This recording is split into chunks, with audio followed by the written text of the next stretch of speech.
Votre invité à présent dans la grande interview en direct sur Boursorama, c'est Agnès Verdier-Molinier, la directrice de l'IFRAP. Bonjour Agnès. Bonjour David. Merci d'être avec nous. Je préfère quand vous êtes là en chair et en os, je vous le dis.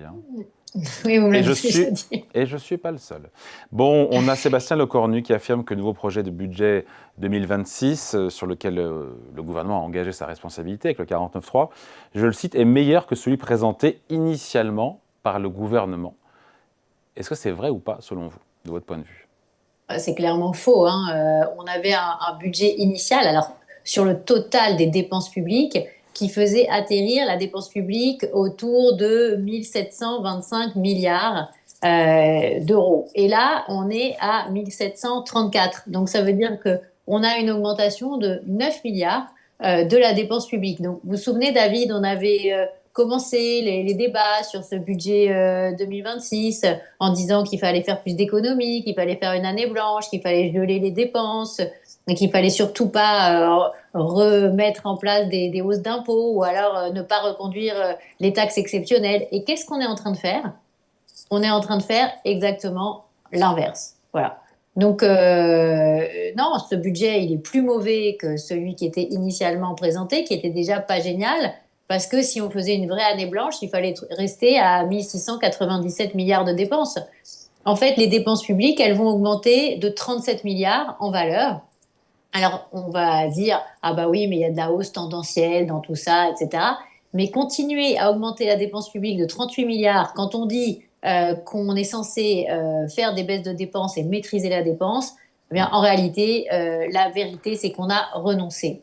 Le budget 2026 est-il socialiste, comme l'a qualifié Bruno Retailleau? Clairement, les 9 milliards de hausse entre la copie initiale en dépenses, la copie initiale d'octobre dernier, entre le PLF et le budget de la sécurité sociale, et maintenant cette copie-ci, eh bien, la hausse de la dépense, on peut quasiment entièrement, les 9 milliards, on peut quasiment dire que c'est entièrement le PS qui est allé chercher ces 9 milliards de hausse de dépenses. Et d'ailleurs, vous vous souvenez, ce qu'on a entendu beaucoup, c'est que le pacte de non-censure du PS, eh bien, ça allait coûter des milliards, que ce serait cher. Et ben voilà, c'est cher pour la France. Et donc c'est C'est combien? quasiment, Donc c'est quasiment 10 milliards, c'est ça?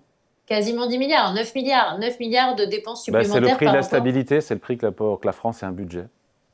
Ouais, mais bon, alors là, David, il y a une question, c'est que on est déjà à 9 points de PIB au-dessus de la moyenne de la zone euro hors France en termes de dépenses publiques, et c'est notre problème principal, c'est d'avoir trop de dépenses publiques. Et derrière, qu'est-ce qu'on fait? Au lieu de baisser cette dépense, on continue à l'augmenter. Et alors, on nous dit, ah bah oui, mais en fait, on va être à 56,6% de Bah oui, dépenses par vous rapport. avez raison, chère Agnès, puisque la dépense publique va baisser en part de la richesse nationale de 0,2 points. Ça Oui? baisse en part de la Ah oui? richesse. Et alors, David, est-ce que vous pouvez me rappeler ce qu'on nous avait dit pour 2025 quand on avait voté, entre guillemets, là aussi Dites-moi. ça avait été compliqué, le budget pour 2025? On nous avait dit on va baisser la part de dépenses publiques dans la richesse nationale à 56,4%. On a atterri à combien en 2025? On a atterri à 56,8%. Donc en fait, tout ce qu'on nous dit que finalement la dépense publique elle va baisser par rapport au PIB, moi j'y crois pas une Oui, seule seconde. oui, mais Agnès, Je... Agnès, juste, la dépense publique va augmenter de 0,8% hors inflation. C'est pas une dérive non plus, hein. Alors c'est quand même une hausse, voilà, c'est ça la réalité. C'est pas une baisse. Oui, mais ça, bien sûr, mais On nous... ça reste pas, que- ça reste. Non mais Certains disent c'est hors de contrôle, c'est je pas. pense qu'on n'a pas, on n'a peut-être pas entendu la même histoire, mais on avait dit qu'on allait baisser la dépense publique. Elle est où la baisse? Ah non, là on n'y est pas. Et moi je dis que c'est adieu les économies en fait, hein. Mais Et c'est ce qu'a dit Laurent Wauquiez. Il a dit le gros point noir de ce budget, c'est le manque d'économie sur la dépense. Évidemment, le poids, la fiscalité qui est mis sur les grandes entreprises. Vous en pensez quoi d'ailleurs? Parce que, effectivement, pour 300 grandes entreprises, c'est une hausse de la facture de. Sous votre contrôle, c'est 7,3 milliards, c'est ça, hein, le chiffre? Oui, alors ouais, c'est un peu moins d'une dizaine de milliards, c'est-à-dire que 7,3 sur la contribution exceptionnelle Surtaxe. sur l'impôt sur les sociétés, mais il y Oui. a d'autres taxes, par exemple le renoncement, la suppression de la CVAE, la taxe de production qui devait être supprimée pour un peu plus d'un Hmm. milliard. Eh bien, Bon, ça, c'est une elle n'est pas non-baisse. supprimée. Ça, c'est une non-baisse. Et oui, mais attendez, ok. Mais alors, comment on fait pour piloter des boîtes en France avec des choses qui changent tout le temps? On vous dit, alors oui, la main sur le cœur, c'est une taxe exceptionnelle pour 2025, elle ne sera pas reconduite en 2026. Et puis après, la main sur le cœur, on vous dit, ah oui, c'est terrible, on a renoncé, on n'a pas fait ce qu'on avait dit. Non, mais attends, on est On où là? aura, et Agnès, En- on aura la même histoire dans un an, où on aura encore combien de temps on va mettre à contribution? Parce Ouais. que c'est vrai que Non, mais c'est c'est les ça. 300 plus grosses Mm, boîtes qui font plus d'1 milliard de mm, profit. Certains diront, ah ben, elles en feront un peu moins. mm. Et c'est vrai que certains diront aussi que 99% des entreprises, finalement, ne sont pas concernées par cette surtaxe d'impôt sur les sociétés aussi. Sauf que on a identifié, nous, à la Fondation IFRAP, 13 milliards de mesures nouvelles à peu près en impôts. Dans ces 13 milliards, il y a une dizaine de milliards qui sont payés par les entreprises de ce pays, c'est-à-dire 80%. On sait, pour avoir énormément étudié le dossier, c'est que la cascade des prélèvements obligatoires qui pèsent en plus sur les entreprises dans notre pays, c'est déjà 150 milliards de plus.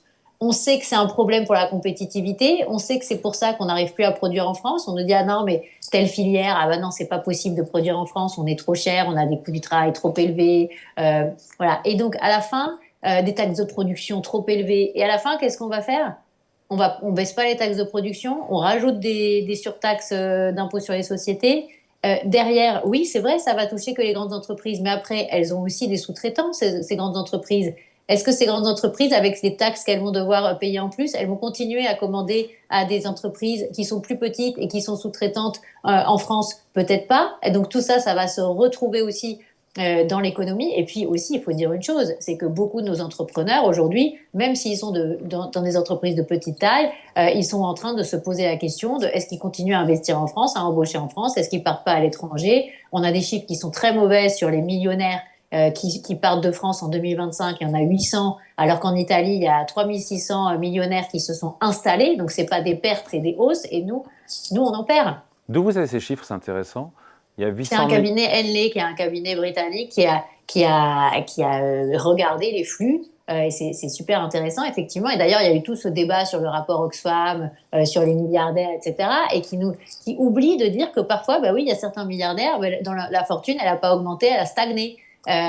Qui oublie de dire que la fortune des milliardaires français, elle augmente moins vite que par rapport à tous les autres milliardaires dans le monde, etc., etc. Donc, aller dire que en fait, c'est pas grave si on tape les milliardaires, c'est pas grave si on tape les millionnaires, c'est pas grave si on tape les grosses entreprises. Bah, si, c'est grave, parce que au final, ça impacte toute l'économie française. On aurait plutôt intérêt à avoir des entreprises, des entrepreneurs qui vont bien et qui ont envie de rester en France et qui ont envie de développer en France. Là, on est en train de prendre l'exact chemin inverse. Au lieu de baisser la dépense, on la monte. Et au lieu de baisser les impôts, on les monte. Sur le déficit, le gouvernement promet qu'il sera contenu, le déficit public, à 5% cette année. On y croit ou pas? On se dit que ça va pas être facile, mais c'est jouable, non? Oui. On n'y croit pas. Non mais David, c'est pas possible d'y croire en fait. Parce que c'est aussi là tout le travail qu'on fait à la Fondation IFRAP, c'est d'essayer de documenter entre les annonces et ce qu'on trouve réellement en mesures réelles. On trouve très très peu finalement d'économie, on l'a dit, et derrière Sur l'État, j'ai vu un effort d'économie de 2 milliards d'euros sur 2 l'État. milliards, 2 milliards en valeur. C'est-à-dire en valeur, l'État, effectivement, bah, c'est très simple, hein. Les dépenses de l'État, elles seront à 681 milliards, État plus opérateur. Donc, c'est 2 milliards de moins que ce qui était prévu initialement en loi de finances initiale. Bon, Donc, donc il y a un effort. un petit effort du côté de l'État. Il n'y a pas tellement d'efforts du côté de la Sécu puisqu'il y a 7 milliards de plus. Et du côté des collectivités, il n'y a pas tellement d'efforts non Effort, plus. 2 milliards, non? J'ai vu passer le chiffre de 2 2 milliards. milliards, mais en fait, ça devait être 4 et puis ça a été raboté à 2. Et puis vous savez comme moi que c'est pas non plus l'État qui décide du montant des dépenses des collectivités locales. Donc les dépenses des collectivités locales, elles sont prévues à 341 milliards. C'est quand même en hausse par rapport à 2025. hein. Donc, le sujet maintenant, c'est est-ce que les recettes qui sont anticipées sur les taxes exceptionnelles du gouvernement, Ben elles vont justement, rapporter ce qui est prévu? justement, Parce que, parlons-en des taxes et des impôts. Vous confirmez, il n'y a pas d'augmentation d'impôts pour les ménages, y compris au final pour les plus aisésés, en dehors bah, de la hausse je de suis pas CSG, d'accord avec en vous. dehors de la hausse de la CSG, pour Bah, ceux qui ont alors, des... il y a la hausse de la CSG, donc c'est un impôt, je suis Vous avez désolée de le raison, dire. en 10 ans, je m'en suis rendu compte, hein. Ben oui, ben voilà. Donc, d'abord, ça a été quand même assez tranché ce sujet. C'est plutôt un impôt qu'une cotisation sociale, hein, même si c'est vrai que c'est complexe à comprendre d'avoir une cotisation sociale généralisée qui en fait finalement est considérée comme une partie de l'impôt sur le revenu, hein, Ça dans les rapporte combien, statistiques. les 1,6 points Les 1,6 de points, plus? je crois qu'on est à 1,5 milliard de plus. 1,5, oui, Mais si on 1,5 met de milliard de côté plus. la CSG, il n'y a pas eu d'autre hausse d'impôts. C'est 1,4 points hein, d'augmentation 1,4 points, ouais. qui donne 1,5 milliard de recettes supplémentaires. Il faut savoir que les Français vont être taxés sur leur plan d'épargne retraite avec cette hausse de la CSG. Faut Non, mais chercher la je vous cohérence, le là. dis. Ouais. Voilà, donc on dit qu'il faut prévoir sa retraite, etc. Et puis après, on vous augmente la CSG sur finalement votre PER. Et puis, sur l'histoire de les riches, les plus aisés sont pas plus taxés, ben, c'est pas tout à fait vrai. Il y a cette histoire de contribution sur les hauts revenus qui devait être exceptionnelle aussi en 2025 et qui va être reconduite. Alors là, c'est intéressant, David, parce que on nous avait dit que ça allait rapporter environ 2 milliards en 2025, vous vous en souvenez? Mm. Puis finalement, on nous avait dit, ah non, mais ça va rapporter que 1,4 ou Ouais, 1,5 c'est milliards. encore moins, hein. Oui, et là, vous avez vu à combien c'est 400 prévu pour millions, je sais plus, c'est 600, 600, ouais. 600 millions. 600 millions. Donc, si on suit la pente que ça a déjà suivie, on peut se dire que ça va être peut-être 400 au final. Et pourquoi? Ben, parce que les gens n'ont pas envie d'être tondus fiscalement en permanence et qu'à un moment, si on leur dit on vous fait un plancher à 20% de taxation minimum, ben derrière, ils s'organisent pour ne pas être encore taxés encore plus. Parce que je vous rappelle hein, que là, cette histoire de 20% minimum, par exemple, dans le prélèvement forfaitaire unique, ça ne prend que la part d'impôt sur le revenu et ça ne prend pas les prélèvements Mm. sociaux. Et donc, sur un prélèvement forfaitaire unique à 30, on prend que la part des 12,8 d'impôt sur le revenu. Ouais. Et tout ça, c'est une façon de présenter les choses et de taxer plus nos concitoyens bah, qui est là aussi assez perverse et qui derrière va donner quoi? Parce que la plupart, ce sont quoi? Des entrepreneurs. Quand vous êtes à 250 000 euros de revenus quand vous êtes célibataire ou 500 000 pour un couple, bah, vous êtes plutôt dans les entrepreneurs ou les indépendants de ce pays.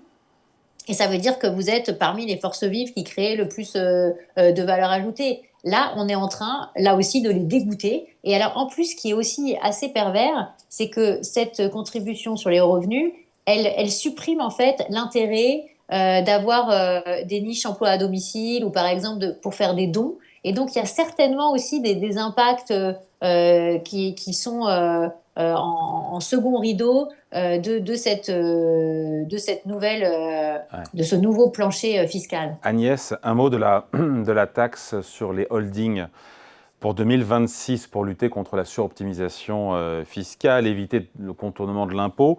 Elle n'entrera pas en vigueur en 2026, elle s'appliquera en 2027, donc rien sur 26. Oui, mais ça, c'est pareil, cette histoire de tax holding, elle vient aussi de tout cette idée que quand on a des dividendes qui ne sont pas distribués dans les holdings, il faut qu'on soit taxé dessus quand même. Quand on ne touche pas un revenu, bah, il n'y a pas Mais de c'est pas raison le qu'on soit cas. taxé de. C'est le cas ou pas au final? Parce que moi j'ai vu que finalement il y a certains actifs dans ces holdings, tous ces biens somptuaires qui, pour le coup, qui seront taxés, les yachts, les chevaux, les voitures de sport, pas les œuvres d'art, tiens, qui sont logées dans des holdings. Le champ d'application est plus restreint que prévu. Oui, c'est plus restreint, mais de toute façon, on est quand même dans un débat qui est, là encore, on parle de holding, ce sont des holdings de quoi? D'entrepreneurs, de personnes qui investissent pas mal dans l'économie, dans les startups, qui réinvestissent pour développer leurs entreprises, qui se servent de leur holding aussi pour payer les droits de succession, pour transmettre leur outil de travail à leurs enfants. Et à un moment, on se dit, mais comment il peut y avoir autant de poids, de mesures entre ce qui se passe dans les autres pays et ce qui se passe en France, où par exemple en Suède, on a supprimé les droits de succession et de donation. Quand vous passez une entreprise d'une génération à l'autre, il y a rien à payer. Et là, en France, on est parmi les plus chers pour transmettre. Et après, l'outil qui sert pour la plupart des cas à transmettre, on est en train de le vouer aux gémonies en disant que c'est catastrophique parce que, soi-disant, les Il a gens été stockeraient raboté à des... la marge. Vous parlez du pacte Dutreil, Agnès. Il a été raboté à la marge, non? Ouais. Non, mais le sujet holding et le sujet pacte du trade, pour moi, un peu le même sujet. C'est essayer de trouver des boucs émissaires de gens qui, soi-disant, ne paieraient pas assez d'impôts par rapport aux impôts qu'ils devraient payer par rapport au patrimoine qu'ils ont. Et mélanger, en fait, le sujet du patrimoine et le sujet du revenu, tout ça allègrement pour essayer de faire croire aux Français que le problème du déficit, c'est un problème de quelques-uns qui ne paieraient pas assez d'impôts. C'est totalement faux. C'est à la fois c'est dangereux de faire ça parce que finalement, au lieu de se poser les bonnes questions sur notre économie, comment on développe les boîtes, comment on transmet les entreprises, parce qu'il va y avoir, vous le savez comme moi, beaucoup de transmissions d'entreprises dans les prochaines années et essayer qu'elles restent en France, qu'elles continuent à créer des emplois en France, qu'elles continuent à créer de la valeur ajoutée en France, on est en train de focaliser sur, par rapport à quelques cas très restreints, finalement pour aller raboter le Dutreil, taxer les holdings, désinciter en fait finalement à continuer à entreprendre en France. Et ça, c'est extrêmement dommageable pour les prochaines années. Agnès, pour se quitter, enfin avant de se quitter, quelque part vous écoutez, vous auriez préféré qu'on n'ait pas de budget plutôt que celui-là. A priori, un pacte de non-censure, donc le 49.3 devrait permettre au budget de passer et le gouvernement de ne pas tomber. Bah, finalement, on s'était dit qu'une loi spéciale, et on en avait parlé d'ailleurs sur ce plateau, qu'une loi spéciale qui aurait perduré sans budget adopté, bah, ça permettait en fait de serrer plus la dépense Vous et auriez ça préféré, permettait, vous auriez préféré la loi spéciale plutôt que ce budget-là? et ça permettait en fait de faire sauter tous les nouveaux impôts et de pas reprendre les taxes exceptionnelles de 2025. Donc en fait, ça mettait d'une certaine manière le gestionnaire public sous la contrainte d'être obligé d'aller chercher de nouvelles économies pour tenir son 5% de déficit.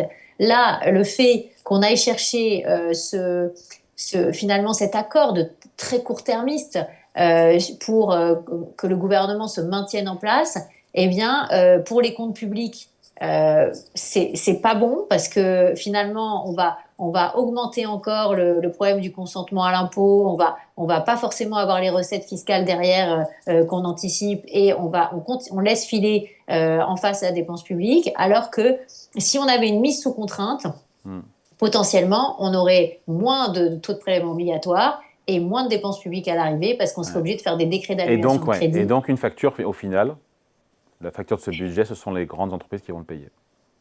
Ce sont les grandes entreprises qui le payent, mais je dirais que c'est globalement quand même toutes les entreprises. La CVAE, il n'y a pas que il y a pas que les grandes entreprises qui la paient.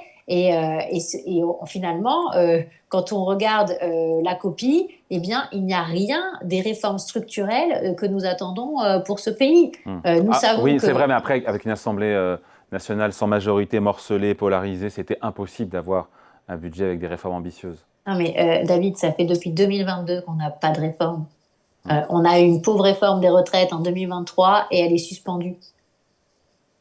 On est dans un pays qui a le plus haut déficit de la zone euro, qui a le plus augmenté sa dette ces dernières années, qui arrive pas à créer de la valeur ajoutée, qui a une balance commerciale qui est catastrophique, dont les boîtes ont des niveaux vous savez, les taux de défaillance qui sont élevés sur la dernière année 2025. Là, on est en train de battre des records et on est là en train de faire des accords qui continuent à nous emmener dans la mauvaise direction, à foncer dans le mur de la dette. Donc voilà, on ne peut pas se réjouir de ce qu'on voit, de ce qu'on lit, de ce qu'on analyse, nous, à la Fondation IFRAP, sur ces questions.